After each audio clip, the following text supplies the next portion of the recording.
1969 में किशनगढ़ की राजकुमारी हुआ करती थी, चारुमती। किशनगढ़ या उस समय ये लोग रूपनगढ़ रहा करते थे, तो किशनगढ़ या रूपनगढ़ जो आप लिखना चाहो लिख लो, कुछ ही इसको बोले। राजकुमारी वो रूपनगढ़ में रहती थी, तो कई जगह रूपनगढ़ की राजकुमारी भी नाम आता है, पर बात वो एक ही है। चारुमती नाम की राजकुमारी हुआ करती थी, इससे शादी की थी। एक बड़ा जोरदार सा किस्सा है ये, बड़ा एक जोरदार सी किस्सा है भाई, सुनो लो फटाफट, मैं बताता हूँ। कहा जाता है कि एक बार चारुमती रूपनगढ़ के महलों में बैठी हुई थी। बाहर कोई एक बूढ़ी महिला आवाज लगा रही थी, पेंटिंग ले लो, चित्र ले लो, चित्र ले लो। पेंटिंग बेच रही थी, फोटोज बेच रही थी।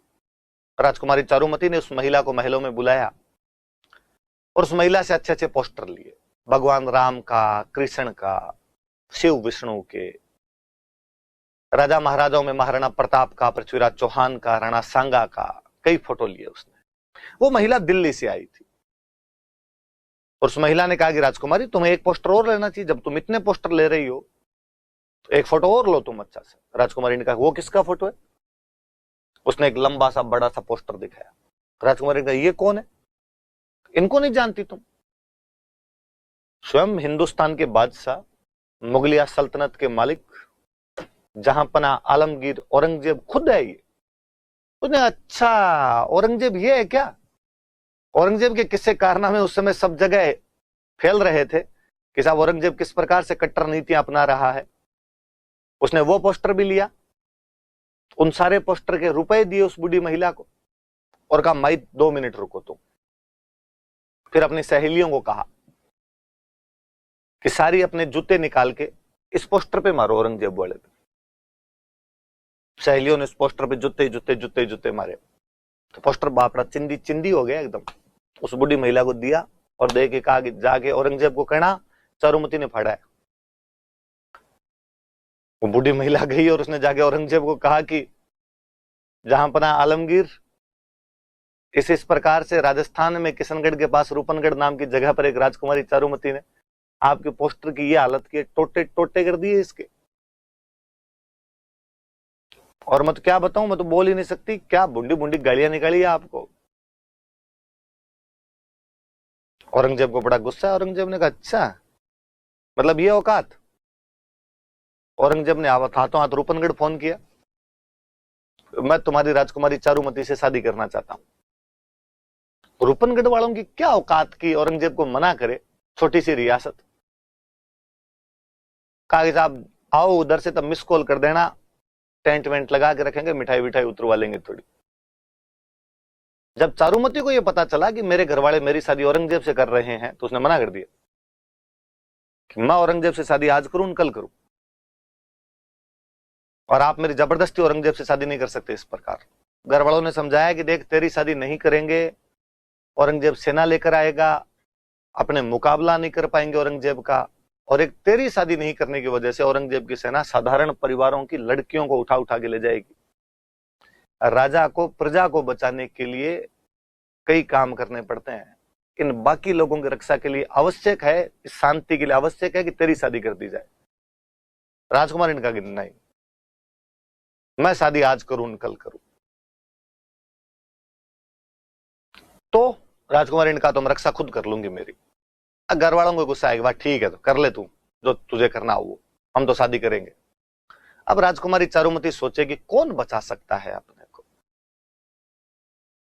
और राजकुमारी चारुमती को अचानक याद आया कि राणा राज सिंह ने ऐलान करवा रखा है कि यदि किसी हिंदू राजकुमारी पर जबरन इच्छा के विरुद्ध शादी का दबाव बनाया जा रहा हो तो मुझे मैसेज किया जाए।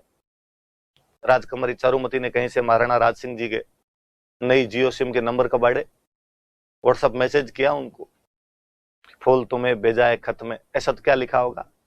उन्होंने लिखा कि जिस प्रकार भगवान श्री कृष्ण जरासंध के खिलाफ रुक्मणी का हरण करके ले गए थे और स्वयं उसे शादी कर ली थी, कुछ उसी प्रकार आप औरंगजेब के खिलाफ मुझे हरण करके ले जाइए तथा अपने चरणों की दासी बना लीजिए। अब भाई राज सिंह जी के पास ऐसे मैसेज आते ही रहते थे, टोल फ्री नंबर था राज सिंह जी वाला। तो राज सिंह जी ने पहले डीपी चेक की, राज सिंह ने ठीक है। राज सिंह जी ने हाथों हाथ थम्स अप भेजा, तुम तो शादी का कार्ड भेजो कितनी तारीख को, बाकी मैं देख लूंगा। अब राज सिंह जी को पता चला भाई इतनी तारीख को औरंगजेब के साथ शादी की जा रही है। राज सिंह जी इनका चिंता है मत करो, मैं आऊंगा और तुमसे शादी कर लूंगा। फिर राज सिंह ने औरंगजेब के पास मैसेज किया कि औरंगजेब, वो जो तुम रूपनगढ़ बारात लेके जा रहे थे उसे कैंसिल कर देना, उधर शादी मैं करूंगा। अब इसे थोड़े दिन पहले मेवाड़ में एक जगह पड़ती है रूपनगर, जीलवाड़ा, जीलवाड़ा पड़ते हैं मोकल को जहां मार दिया गया था चाचा मेरा और माँ पापा मारना है, उस जीलवाड़ा के पास में रूपनगर नाम की एक जगह, और वहां रूपनगर की कोई राजकुमारी थी चंचल कुमारी। औरंगजेब उस चंचल कुमारी से भी शादी करना चाहता था, पर राज सिंह पहले जाके शादी करके आ गए थे, तो औरंगजेब तिलमिलाया हुआ था। तो औरंगजेब ने कहा ये क्या तरीका है, वहां रूपनगर में भी तूने कर ली, अब इधर रूपनगढ़ भी तू जा रहा है, अब वो चंचल कुमारी से तूने कर ली, अब यहाँ चारुमती से मैं करूंगा। राज सिंह ने कहा तू समझ नहीं रहा, मैंने अब डीपी देख ली है, इंस्टाग्राम पोस्ट सारी देख ली मैंने, अब इधर मैं ही करूंगा। तो औरंगजेब ने कहा तो युद्ध करेंगे, जो युद्ध में जीतेगा वो कर लेगा। राज सिंह ने कहा ठीक है, इसके लिए तो युद्ध भी किया जा सकता है। अब पता चला कि साहब उस दिन औरंगजेब उधर से सेना लेके आएगा, जो जीतेगा उससे शादी हो जाएगी। राज सिंह जी ने फिर दिमाग लगाया, अपने मंत्रियों को बुलाया और मंत्रियों को बुला के कहा कि साहब एक अबला नारी पुकार रही है। मंत्री मन ही मन में सोचा होगा कि साहब आजकल आपको लगता नहीं कि हर महिला ही अबला हो रखी है आपके लिए, पर उन्होंने कहा बताओ आदेश क्या है, राणा जी कहे वो माना जाए। कि आदेश यह है कि मैं जब चारुमती से शादी करने के लिए रूपनगढ़ जाऊंगा तो औरंगजेब की सेना को अजमेर में रोक के रखना है, औरंगजेब की सेना अजमेर से आगे नहीं बढ़नी चाहिए, तब तक रोक के रखना है जब तक मेरे फेरे नहीं हो जाए, उसके बाद मैं चला जाऊंगा, खुद आ जाऊंगा वहां पे और मैं रोक लूंगा। ठीक है साहब, जैसे राणा जी का वैसा हो जाएगा। अब राज सिंह जी नियत तिथि पर शादी करने के लिए रूपनगढ़ पधारे, मेवाड़ की सेना को अजमेर जाना है रोकने के लिए। मेवाड़ की सेना के सेनापति कौन, तो सलूम्बर के जो सामंत होंगे मेवाड़ की सेना के सेनापति होंगे। मेवाड़ की हरावल में कौन रहेगा, तो सलूम्बर के चुंडावत मेवाड़ की हरावल में रहेंगे। उस समय सलूम्बर के जो सामंत थे उनका नाम था रतन सिंह चुंडावत। ये रतन सिंह वो नहीं है भाई खानवा युद्ध वाले, ध्यान रखना, वो पहले दूसरे हुए थे, ये दूसरे हैं, रतन सिंह चुंडावत।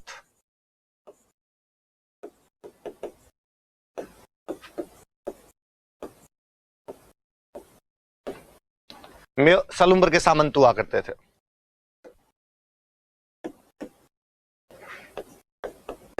मेवाड़ का प्रथम श्रेणी ठिकाना, मेवाड़ का सबसे बड़ा ठिकाना सलूम्बर, उसके सामंत रतन सिंह चुंडावत।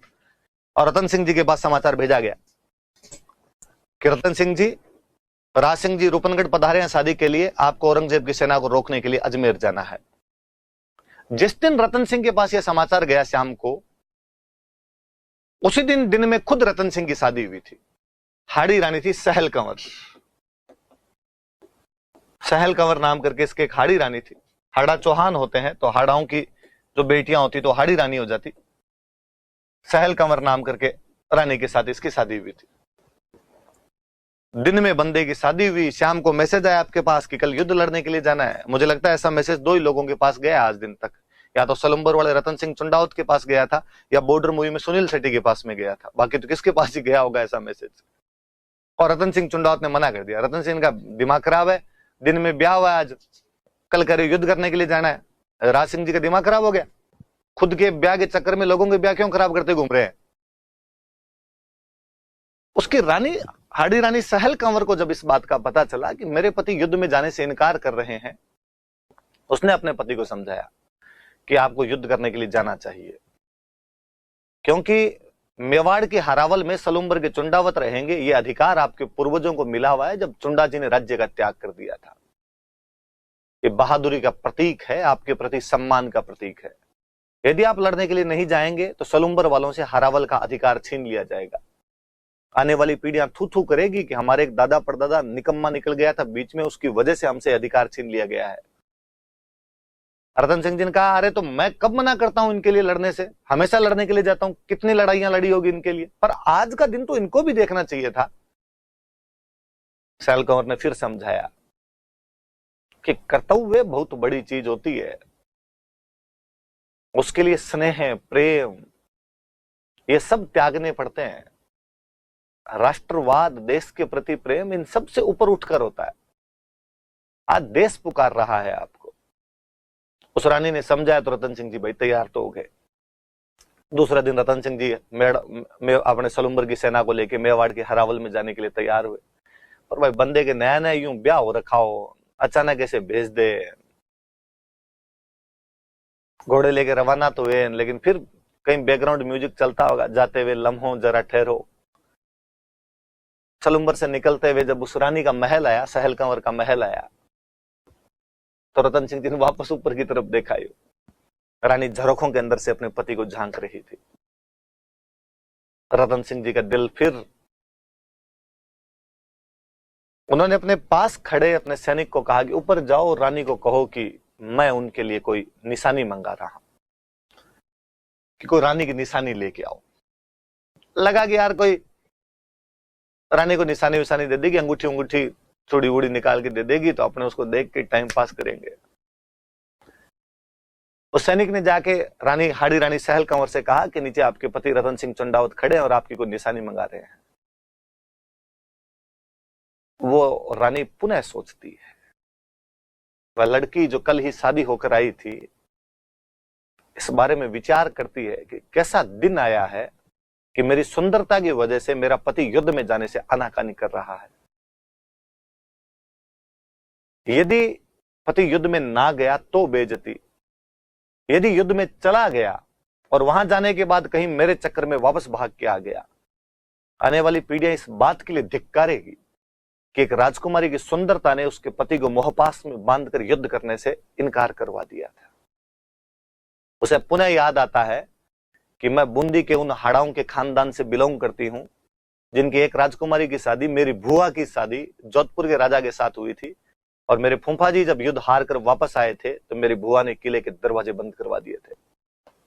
और यहां एक मैं, जिसका पति युद्ध करने से ही मना कर रहा है। ऐसे जीवन का क्या अर्थ है? उस क्षण में उसे लगता है कि जगत मिथ्या है, जीवन क्षण भंगुर है, देश इससे भी बढ़कर है। उसने अपना सर काट कर दे दिया था। उसे लगा कि जब मैं नहीं रहूंगी फिर तो यह आदमी लड़ेगा, मेरी वजह से ही तो नहीं जा रहा। चुंडावत मांगी सेनानी, सर काट दे दियो सतरानी। कि उस रतन सिंह चुंडावत ने निशानी मांगी थी, सेनानी मांगी थी, उस महिला ने अपना सिर काट कर दे दिया था। सतरी सेनानी चाहिए समर सलुम्बर धीस, चूड़ामन मेली सियान ईंधन मेल्यो शीस। कि उस समर में जाने से पहले, युद्ध में जाने से पहले, जब उस सलुम्बर के स्वामी रतन सिंह चुंडावत ने अपनी पत्नी से निशानी मांगी, तो एक बार ऐसी निशानी पहले कभी भगवान राम ने मां सीता से मंगवाई थी, जब हनुमान जी मां सीता से मिलने के लिए अशोक वाटिका पधारे थे। और जब हनुमान जी ने कहा कि मां सीता आपकी कोई निशानी दीजिए ताकि मैं भगवान श्री राम को ले जाकर दे सकूं, तो मां सीता ने उनको अपने कंगन उतार कर दिए थे। चूड़ामन मेली सिया ईंधन मेल्यो शीस। पर यह महिला तो यहां पर और महान हो जाती है जब अपना सिर काट कर दे देती है। नीचे जैसे ही सैनिक सिर लेके गया तो रतन सिंह चुंडावत के भी होश उड़ गए। उसे लगा कि यार क्या गलत कार्य कर दिया। कहते हैं कि उसने वो जो सिर था राजकुमारी का, इता इता जो मुंडी थी उसकी, उस राजकुमारी के जो बाल थे लंबे लंबे, उन बालों को अपने यहाँ गले के अंदर बांध लेता, उस मुंडी को लटका लेता है। उस अजमेर के युद्ध में रतन सिंह चुंडावत क्या बहादुरी से लड़ा था। औरंगजेब की सेना को इंच क्रॉस नहीं करने दिया था। उस अजमेर की घाटी के अंदर भगा भगा के मारा था रतन सिंह चुंडावत ने। वो अद्भुत योद्धा उस युद्ध में लड़ता हुआ मारा गया था। मैंने कहीं लक्ष्मी कुमारी चुंडावत एक प्रसिद्ध राजस्थान के साहित्यकार हुआ, उनकी किसी बुक के अंदर मैं ये कहानी पढ़ रहा था हाड़ी रानी की। उसकी अंतिम पंक्तियां कुछ यूं थी कि एक दिन राजसमंद झील की पाल पर बैठे हुए राज सिंह जी और चारुमती दोनों पूर्णिमा की चांदनी में रात को निहार रहे हैं, और राज सिंह जी चारुमती को अपने विवाह से पूर्व होने वाली घटनाओं को बताते हैं। और राज सिंह जी कहते हैं कि और रतन सिंह चुंडावत उस युद्ध में लड़ते हुए मारा गया। रानी चारुमती राज सिंह जी से पूछती कि फिर क्या हुआ। राज सिंह जी कहते हैं कि वो दोनों मर गए, इसलिए हम दोनों बैठे हैं। मैं एक बार फिर, मैंने कभी पहले भी कहा होगा, मैं वापस बताऊं, राजस्थान का इतिहास इन पवित्रता, इन पतिव्रता महिलाओं की वजह से स्मरणीय किया जाता है, याद किया जाता है। वीर हर जगह हुए हैं, वीरांगनाएं केवल राजस्थान में हुई है। हमने उस हाड़ी रानी को अद्भुत सम्मान दिया। हमारी राजस्थान की जो महिला बटालियन है उसको आज भी हम हाड़ी रानी बटालियन के नाम से जानते हैं। राजस्थान के एक मूर्धन्य साहित्यकार मेघराज मुकुल ने अपनी कविता सेनानी इस हाड़ी रानी को समर्पित की है। है।